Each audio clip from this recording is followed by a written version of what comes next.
जय हिंद, नमस्कार। आप सभी का एक बार फिर से हमारे यूट्यूब चैनल में स्वागत है।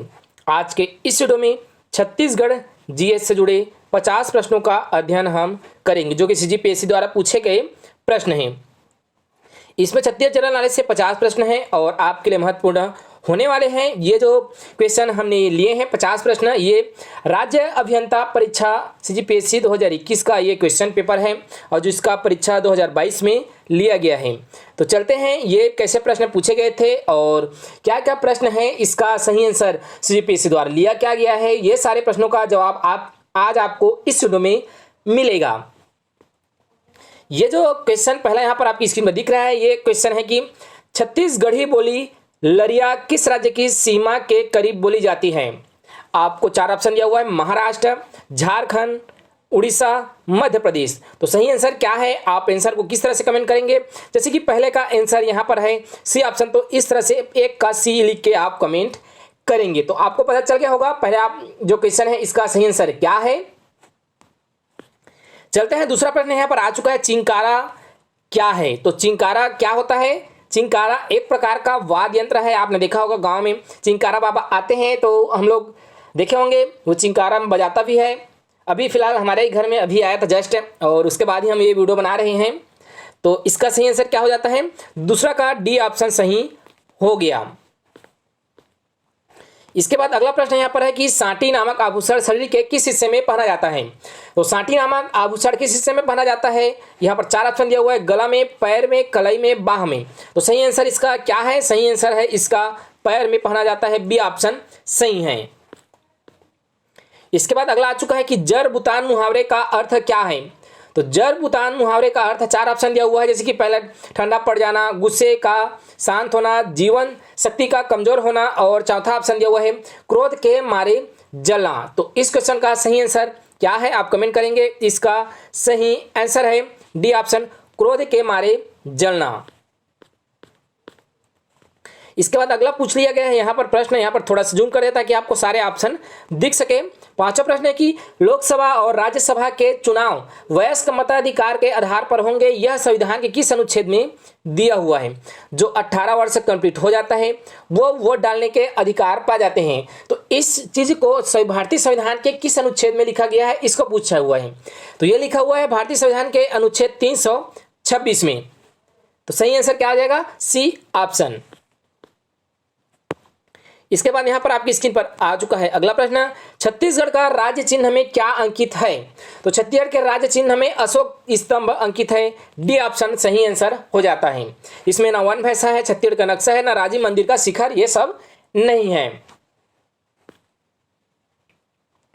इसके बाद अगला प्रश्न भी आपकी स्क्रीन पर शो हो चुके हैं कि छत्तीसगढ़ में बघेलखंड के पठार में किस युग की चट्टानें प्रमुखता से पाई जाती हैं।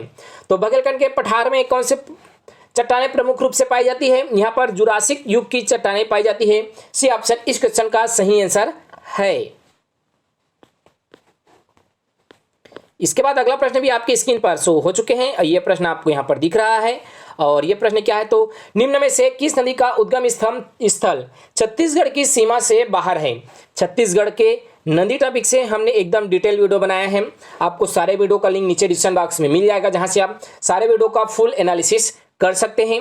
यहाँ पर जसपुर से इब नदी का उद्गम होता है, उड़ीसा के कालाहांडी से इंद्रावती का उद्गम होता है, और ये परी नदी और हाप नदी गरियाबंद जिले से उद्गम होती है। तो इनमें जो ऑप्शन दिया हुआ है इनमें से कौन सी नदी बाहर से उद्गम हो रही है, जो उड़ीसा वाला है कालाहांडी की पहाड़ी से होती है इंद्रावती का उद्गम, ये है बी ऑप्शन सही आंसर हो जाता है। 9वां प्रश्न आपकी स्क्रीन पर शो हो चुके हैं और ये प्रश्न है कि छत्तीसगढ़ राज्य का वह कौन सा भाग है जहां ग्रीष्म और शीत ऋतु का तापमान सबसे कम होता है। तो 9वें प्रश्न का सही आंसर है ए ऑप्शन। कौन सा ऑप्शन सही है, पहला ऑप्शन दंडकारण्य का पठार। अगला 10वां प्रश्न भी आपकी स्क्रीन पर शो हो चुके हैं कि दुर्ग क्षेत्र के बेलोची और ढेलका डांड क्षेत्र में कौन सा खनिज अयस्क पाया जाता है।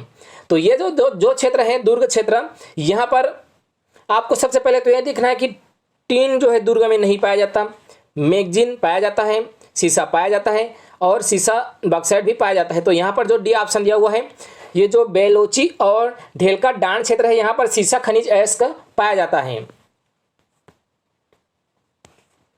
अगला प्रश्न भी यहाँ पर आपकी स्क्रीन पर शो हो चुके हैं और यह प्रश्न है कि जिला पंचायत की विशेष बैठक बुलाने के लिए कितने सदस्यों की लिखित अध्यपेक्षा आवश्यक होती है? तो इसका सही आंसर है 11वां का सी ऑप्शन, 1/2 का जरूरी रहता है। क्योंकि सदस्यों का है, जैसे कि ओवरऑल रहता है कि बैठक में कितने लोग आना चाहिए, तो कोरम पूर्ति होगा तो 1/3 कोरम पूर्ति रहता है। और बैठक बुलाने के लिए विशेष बैठक 1/2 के लिए आवश्यक रहता है। तो सी ऑप्शन इस क्वेश्चन का सही आंसर हो जाता है। 13वां प्रश्न है कि रायगढ़ जिले में कोयला के परतों के मध्य क्या पाया जाता है? तो रायगढ़ जिला में कोयला के परतों के मध्य यहाँ पर पाया जाता है फायर क्ले। यहाँ पर बी ऑप्शन सही आंसर है। इसके बाद अगला आ चुका है आपके स्क्रीन पर प्रश्न 13वां प्रश्न, सरपंच के पद पर आकस्मिक रिक्त होने पर स्थानापन्न सरपंच के रूप में कौन कार्य करेगा? एक तरह से कार्यवाहक सरपंच हम जिसे बोलते हैं, उसके रूप में कार्यवाहक सरपंच के रूप में कौन काम करेगा, यह पूछा हुआ है इस प्रश्न में। तो इस प्रश्न में कौन काम करता है?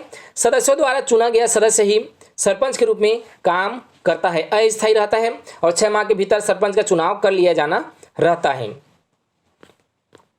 इसके बाद अगला प्रश्न भी आपके स्क्रीन पर शो हो चुके हैं और हमें ये इतिहास से पूछा हुआ प्रश्न है कि पांडु वंश के राजाओं को उनके कार्यकाल के अनुसार हमें क्रम से यहाँ पर दर्शाना है। तो सबसे पहला राजा हुआ था पांडु वंश का इंद्रबल। तो इंद्रबल पहला में किसने है? सी ऑप्शन में यहाँ पर पहला में इंद्रबल है। उसके बाद हो जाता है नरेंद्र प्रथम, फिर महाश्रीगुप्त तिवारदेव, फिर हर्षगुप्त। ये इस तरह से क्रम से जम जाता है चारों ऑप्शन। यहाँ पर अगला आ चुका है कि किरारी के यज्ञ स्तंभ में उल्लेखित पदाधिकारी कुलपुत्रक कौन है? तो कुलपुत्रक होता था वो ये किरारी का काष्ठ स्तंभ जो कि प्राचीनतम लेख है और ये है पहला ऑप्शन अभियंता या मुख्य मिस्त्री इसे कहते हैं। तो कुलपुत्रक कौन हुआ करते थे? अभियंता या मुख्य मिस्त्री। यहाँ पर 15वां प्रश्न भी आपकी स्क्रीन पर आ चुका है। हो सकता है प्रश्न आपको क्लियर दिखे, इतना हमने यहाँ पर जूम किया है कि सही उत्तर कौन सा है, यह हमें यहाँ पर बता देना है। सही उत्तर कौन सा ये यहाँ पर फाइंड आउट करना है। इसमें कहा गया है कि 1894 में नागपुर राज्य को ब्रिटिश शासन का अंग बना लिया गया था, तब क्या क्या हुआ था यह हमें बताना है। तो यहाँ पर हुआ था, पहला कथन दिया हुआ है कि नागपुर राज्य के रेजिमेंट मिस्टर मेसल को ब्रिटिश अधिकृत नागपुर राज्य का प्रथम कमिश्नर नियुक्त किया गया था, ये सही है। दूसरा जो कथन दिया हुआ है कि प्रथम डिप्टी कमिश्नर चार्ल्स सी इलियट को बनाया गया था, ये भी सही है। तो डी ऑप्शन इसका सही हो जाता है और बी दोनों ऑप्शन सही हैं। यहाँ पर एक बार फिर से पूरे पेज में दे दिया हुआ है इस प्रश्न को, और प्रश्न को हम पढ़ेंगे तब आपको क्लियर हो पाएगा यहाँ पर कि क्या प्रश्न पूछा गया है। हमें विद्रोह दिया हुआ है और क्षेत्र को सही जोड़ी मिलान करना है कि कौन सा ऑप्शन इनमें से सही है। तो चलते हैं सही जोड़ी मिलान हम यहाँ पर कर लेते हैं। यहाँ पर पलरकोट जो विद्रोह हुआ है उसका सही आंसर क्या है? पलरकोट हुआ था यहाँ पर बस्तर और मराठाओं के विरुद्ध। पहला का तीसरा ऑप्शन सही हो जाता है। और मेरिया विद्रोह हुआ था नलबरी प्रथा के विद्रोह इस तरह से, और कोई विद्रोह हुआ था लास्ट में दिया हुआ है साल वृक्ष के काटे जाने के विरोध में, और तारापुर विद्रोह हुआ था टकोली करके वृद्धि के विरोध में। तो यहाँ पर कौन सा ऑप्शन यहाँ पर सही हो जाता है? तो डी ऑप्शन यहाँ पर सही हो जाता है। तो इस तरह से आप सही जोड़ी मिलाकर रखेंगे, आगामी एग्जाम के लिए आपके लिए इंपॉर्टेंट रहेगा। यहाँ पर आ चुका है कि दीवान गोपीनाथ कापड़दार के विषय में कौन सा कथन सही नहीं है। तो कथन कौन सा सही नहीं है ये पूछा हुआ है। तो जो बी ऑप्शन दिया हुआ है ये ऑप्शन सही नहीं है। बाकी 1867 में भैरम देव द्वारा नियुक्त किया गया दीवान था। 1976 के बस्तर विद्रोह का प्रमुख कारण ये बना था और राजा भैरव ने अपने शासन सौंप दिया था। ये तीनों ऑप्शन सही हैं, बस गलत है बी ऑप्शन। यहाँ पर अगला प्रश्न आ चुका है कि छत्तीसगढ़ शासन में प्रारंभ होने वाले किसान आंदोलन को प्रारंभ से अंत तक क्रम में हमें जमाना है। तो प्रारंभ से अंत तक के क्रम में जब आएंगे तो क्या ऑप्शन आएगा? सबसे पहले हुआ था 1 नंबर पर आ जाएगा यहाँ पर ये आंदोलन,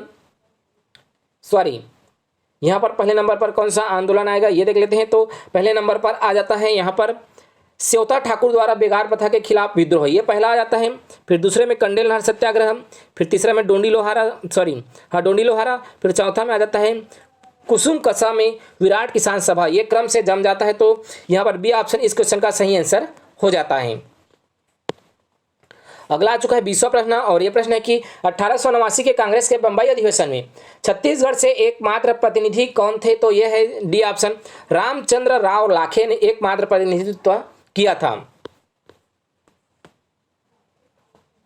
इसके बाद 21वां प्रश्न आ चुका है कि शिक्षा मंत्री के रूप में साइमन कमीशन का विरोध किसके द्वारा किया गया था? तो ये इसका सही आंसर क्या है? किस प्रश्न का सही आंसर कमेंट करेंगे तो सी ऑप्शन इसका सही आंसर होगा।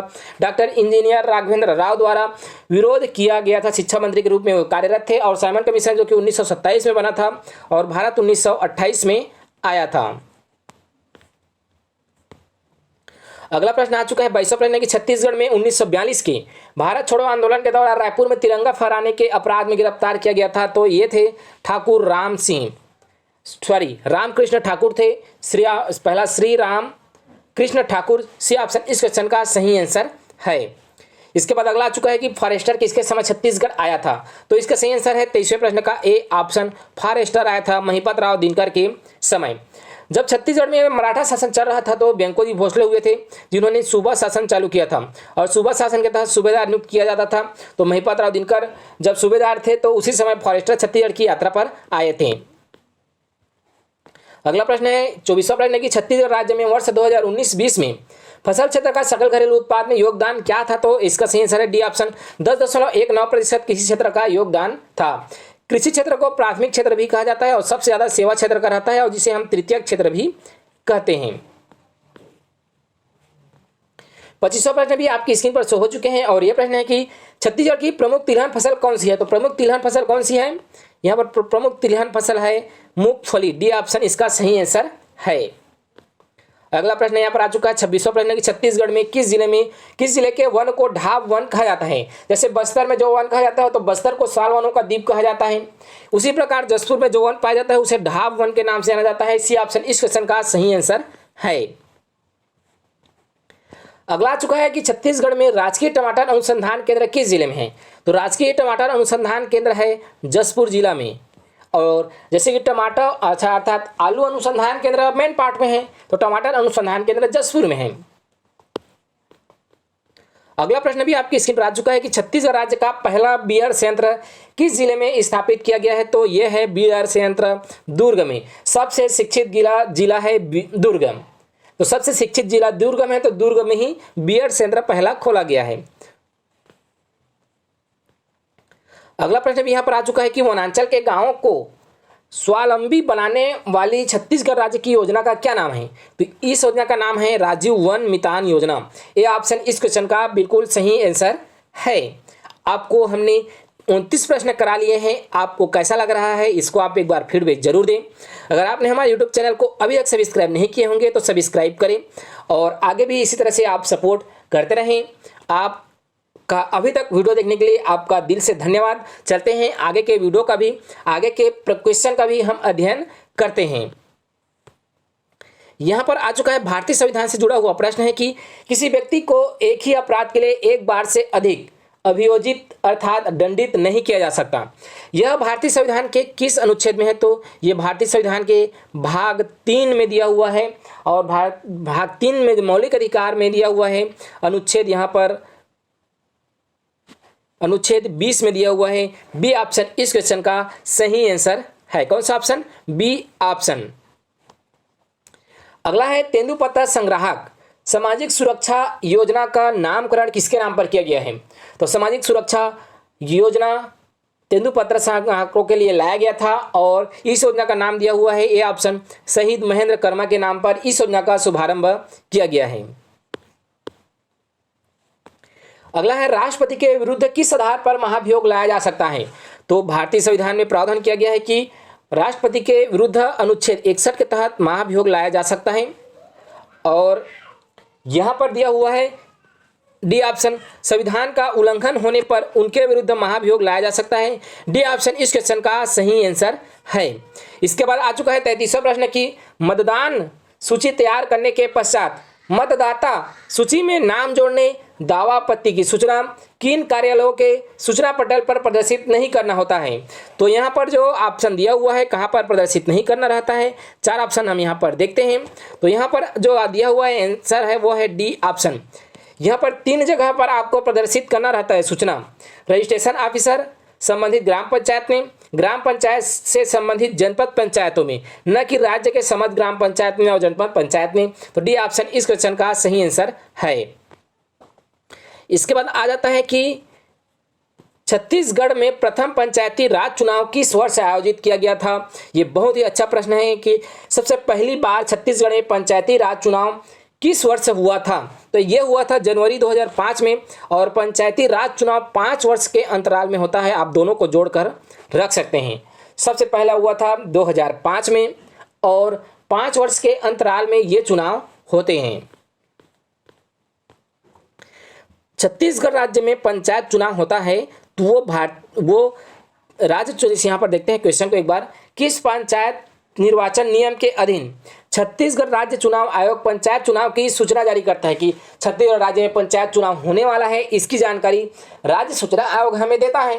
तो किस नियम के आधार पर देता है ये पूछा हुआ है, तो यह है पहला ऑप्शन, इसका सही आंसर है नियम 90।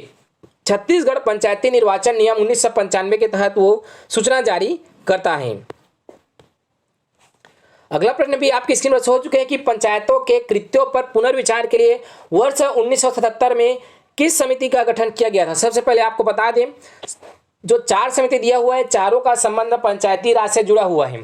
यहाँ पर जो बलवंतराय मेहता समिति है उनका गठन 1957 में हुआ था और यही बलवंतराय मेहता समिति ने कहा था कि छत्तीसगढ़ में जो पंचायत होती है या पूरे भारत में जो पंचायती राज व्यवस्था है वो 3 स्तरीय होना चाहिए, ग्राम पंचायत, जनपद पंचायत और जिला पंचायत।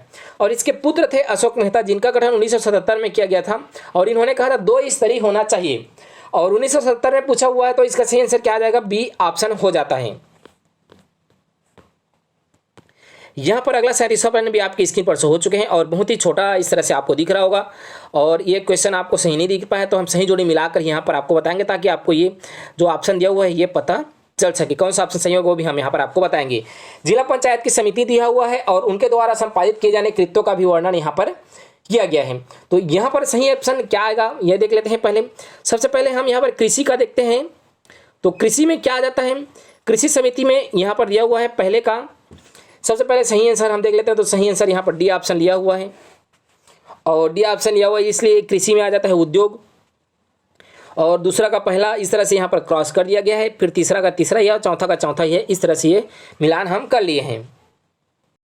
आपका यहाँ पर अगला प्रश्न आ चुका है और ये प्रश्न है कि ग्राम पंचायत की स्थायी समिति के प्रत्येक सम्मेलन की अध्यक्षता कौन करता है? ग्राम पंचायत की स्थायी समिति की प्रत्येक सम्मेलन का अध्यक्षता करता है सरपंच। अगर सरपंच नहीं रहता है तो उप सरपंच, अगर उप सरपंच नहीं रहता है तो मुख्य कार्यपालन अधिकारी एक को नियुक्त कर देता है। तो इस तरह से इसका सही आंसर है बी ऑप्शन। यहां पर है कि विष्णु के 10 अवतारों में से बुद्ध का अवतार कौन सा क्रम है? तो यहां पर आंसर लगा हुआ है सी ऑप्शन सही आंसर है, 9वां क्रम है बुद्ध अवतार। यहां पर अगला प्रश्न है 40वां प्रश्न है कि तेलासी बाड़ा किस धर्मपंथ से जुड़ा हुआ आस्था स्थल है? तो हम जब भी देखा होगा हमने, हम जब भी कोई किसी धार्मिक स्थान पर जाते हैं तो हम एक ब्लॉग वीडियो आपको बनाकर प्रोवाइड कराते हैं और ब्लॉग वीडियो आपको कैसा लगता है एक बार फीडबैक जरूर दिया करें और यह वीडियो कैसा लग रहा है इसको भी एक बार फीडबैक आप जरूर दें। तेलासी बाड़ा जो स्थान है ये संबंधित है सतनाम पंथ से जुड़ा हुआ है, सी ऑप्शन इस क्वेश्चन का सही आंसर है। इसके बाद आ चुका है कि छत्तीसगढ़ में गो हत्या पातक प्रायश्चित स्थल के रूप में कौन सा जगह प्रसिद्ध है? तो यह है बानबरद, डी ऑप्शन इसका सही आंसर है। आरंग का भान देउल का एक जैन मंदिर है, डी ऑप्शन इसका सही आंसर हो जाता है। आरंग का भान देउल निम्न में से किस श्रेणी का मंदिर है यह पूछा हुआ है, तो इसका सही आंसर क्या हो जाता है? डी ऑप्शन हो जाता है कि जैन मंदिर है आरंग का भान देउल मंदिर, जो कि आरंग कहाँ पर है? तो ये रायपुर जिला में आता है। ठीक है, अगर कोई डाउट रहता है तो आप कमेंट बॉक्स में कमेंट कर सकते हैं। यहाँ पर अगला पूछ लिया हुआ है कि नहर सत्याग्रह के लिए प्रसिद्ध कंडेल नहर वर्तमान में किस जिले में है? तो नहर सत्याग्रह वर्तमान में जो कंडेल नामक स्थान है वो है धमतरी जिला में, बी ऑप्शन इस क्वेश्चन का बिल्कुल सही आंसर है। तो ऐसे ही आंसर आप लगाएंगे और जब भी एग्जाम दिलाने जाते हैं तो एकदम पॉजिटिविटी के साथ जाएं और अच्छा से अच्छा स्कोर करें एग्जाम में। यहाँ पर अगला प्रश्न आ चुका है कि 20 तरिया माँ गोबर चौथा इस पहेली का सही विकल्प क्या है? इसको तो आप एक बार जरूर जानते होंगे, ये गांव की बातें हैं। आप गांव में निवास करते हैं, हो सकता है आप शहर में भी रहते हैं, लेकिन गांव में ज़्यादातर लोग जानते हैं कि 20 तरिया माँ गोबर चौथा। शहर में तो तालाब ही नहीं रहते हैं एक तरह से आप देखेंगे और गाँव में तो तालाब ही तालाब रहते हैं। तो इसका सही आंसर है डी ऑप्शन, कछुआ को बोला जाता है 20 तरिया माँ गोबर चौथा। 45वां प्रश्न है कि जगदलपुर में दलपत सागर किस वंश के शासकों द्वारा बनाया गया था? तो सबसे ज़्यादा शासन किया था छत्तीसगढ़ में कलचुरी राजवंश ने, सबसे ज़्यादा शासन किया था कलचुरी राजवंश ने। लेकिन इसका आंसर सही ये नहीं है, इसका आंसर है काकतीय वंश के राजाओं ने शासन किया था बस्तर में, और बस्तर में है, बस्तर का मुख्यालय है, बस्तर जिला का मुख्यालय है जगदलपुर, और यहीं पर बनाया गया है दलपत सागर तालाब, और काकतीय वंश के राजाओं द्वारा बनाया गया है। अगला प्रश्न है 46वां प्रश्न है कि छत्तीसगढ़ी दान लीला ग्रंथ के रचनाकार कौन है? तो छत्तीसगढ़ी दान लीला ग्रंथ के रचनाकार है C option Sundarlal Sharma. C option इस क्वेश्चन का सही आंसर है, और ये 3 बार पूछा गया प्रश्न है, 3 बार रिपीट हो चुके हैं कि छत्तीसगढ़ी दान लीला के रचनाकार कौन है। अगला है कि चंदा अमृत बरसाइस, चंदा अमृत बरसावा के न बरसावा, आप मतलब एकदम अच्छा सा एग्जाम दिलाना है, बहुत ही अच्छा एग्जाम दिलाओ और हर तरीके से पढ़ के जाया करो। तो और जैसे कि ये टॉपिक से प्रश्न पूछ लिया गया है, तो इस टॉपिक से 2 प्रश्न पूछे गए हैं। इसका हालांकि सही आंसर हम आपको बता देते हैं, बी ऑप्शन है लखनलाल गुप्त। तो इस टॉपिक से जितने भी प्रश्न आए हुए हैं उसको तो आप रिवाइज करते ही हैं। इसके अलावा आप इस टॉपिक को अच्छे से एनालिसिस कर लें एग्जाम दिलाने से पहले। अगला प्रश्न भी यहाँ पर आ चुका है कि प्रादेशिक निर्वाचन आयुक्तों की नियुक्ति कौन करता है? तो जो प्रादेशिक निर्वाचन आयुक्त होते हैं उनकी नियुक्ति राष्ट्रपति करता है निर्वाचन आयोग की सलाह पर। डी ऑप्शन इस क्वेश्चन का सही आंसर है। अगला आ चुका है 49वां प्रश्न कि जीवन धारण मुहावरे का अर्थ है कि हम लोग जीवन धारण कहने का अर्थ जीव डार धेरे एकर कहे मतलब होते हैं वह इहे चलर अपर दिल्ले हवाए अपन घर नहीं जाते, एक तरह से हमन इसने कथन आप मन भी कहत हुआ कि जीवन धारण, और जीवन धारण एक और कथन जैसे कि कोई मर गए है ते मर जीव ला फिर से डाल देते जिला चमत्कार कथन हमन आप मन भी कहत हुआ, तो ओला कथन एक तो जीव धारण। लेकिन एमा का है प्राण पड़ से, ये इसका सही आंसर है सी ऑप्शन। अब आगे है खाए पिए के क्वेश्चन कि खुरमी पकवान किससे बनाया जाता है? तो आप मन खुरमी पकवान हो सकता है खाए हुई है और नहीं खाए हुई है तो भी खुरमी बना के खा लिया। यहाँ पर जो ये इसका सही आंसर क्या है? आटे और गुड़ के मिश्रण से बनता है खुरमी पकवान। तो ए ऑप्शन इस क्वेश्चन का सही आंसर है। हमने तो 50 प्रश्न इस तरह से हल कर लिए हैं, और चूंकि जीएस के 150 क्वेश्चन हैं और आगे के जीएस का हम आगे के वीडियो में अध्ययन करते जाएंगे। हो सकता है अभी तक आपने वीडियो देखा हो, आपने देखा है तो आपका दिल से धन्यवाद, और इस तरह से आप आगे भी सपोर्ट करते रहें। ये 50 प्रश्न आपका सीजीपीएससी प्यून एग्जाम के लिए बहुत ही मोस्ट हेल्पफुल होने वाले हैं। प्यून भर्ती चपरासी भर्ती हो रहा है, उसका सीजीपीएससी का एग्जाम इसी माह में होना है। इसके अलावा सीजीएसआई का एग्जाम होगा जिसमें छत्तीसगढ़ जीएस से बहुत ही अच्छा प्रश्न पूछे जाएंगे। प्री एग्जाम में व्यापम का एग्जाम होगा तो छत्तीसगढ़ जीएस से प्रश्न पूछे जाते हैं। जय हिंद, मिलेंगे अगले वीडियो पर।